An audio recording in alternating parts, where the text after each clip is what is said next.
In Movies and Money, Against the Odds, Don't Worry Darling turned in solid numbers at the box office. Let's check in now with film critic Erik Childress. Hello, Erik. Hi, Angie. Don't Worry Darling led the box office last week despite negative reviews and bad press about the behind-the-scenes drama.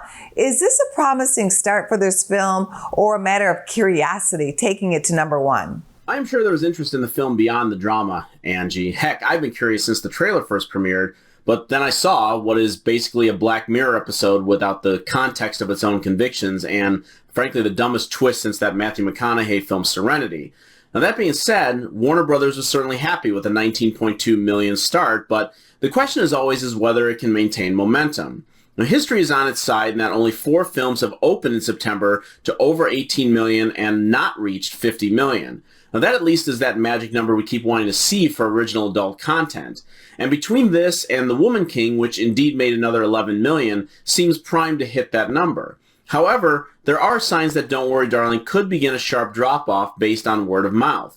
9.5 of that 19 million was grossed on Thursday and Friday last week. Avatar was re-released in theaters last weekend, and with its sequel finally coming out in December, there's been debate about its cultural footprint and if it's truly as beloved as some people think. What's your take? Well, this has been a debate that seems to come up anytime Avatar is mentioned. Now, the fact that Avatar keeps coming up and people have an opinion about it suggests to me that it clearly made an impression for better or worse.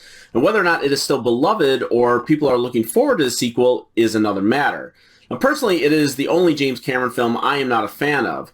Others love it, and I'm sure a good portion experienced it in theaters and didn't give it a second thought. The 13-year-old film grossed over $10.5 million last weekend, finished in third place in less than 2,000 theaters. Maybe its most devoted fans went back again. Maybe some of its casual fans needed a reminder because they remember the spectacle more than the story. I didn't go, but you can bet I'm going to give any new James Cameron film its day in a theater, and people should have learned after Titanic and after Avatar that it is unwise to bet against Cameron drawing audiences towards this big screen experience. A groundbreaking comedy and a new horror film open this weekend. Which film do you think wins, Bros or Smile? It would be a pretty weak showing if they didn't, Angie, as it may only take 10 million to do it this weekend, and I actually think both of these films will be in the top 2 spots. A horror has been a story this month, with Barbarian becoming a decent word-of-mouth hit amongst fans and may be headed for more than 40 million. Smile's creepy trailer seemed to be attached to every film I saw for the past 2 months, and Paramount's viral marketing also put creepy extras at a baseball game recently, so I think this could draw a better than average number. And I have been a big believer in the film Bros for some time, and have faith it could actually become one of the success stories of the autumn season. Comedian Billy Eichner co-wrote and stars what is being touted as the first big studio, mainstream gay romantic comedy. Nicholas Stoller, the director of successful comedies Forgetting Sarah Marshall and Neighbors, helms this one, and Judd Apatow is a producer, and so many of his projects have turned into major hits.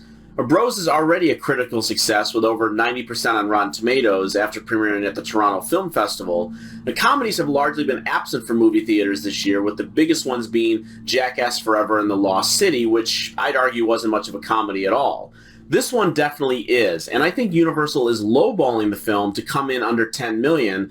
That could be on purpose to sneak in some overperforming headlines, and I believe it would post a strong number this weekend, with word of mouth turning it into a solid hit for the studio and a demographic whose stories have been largely absent from wide release in movie theaters. Thanks so much, Erik. Thank you, Angie.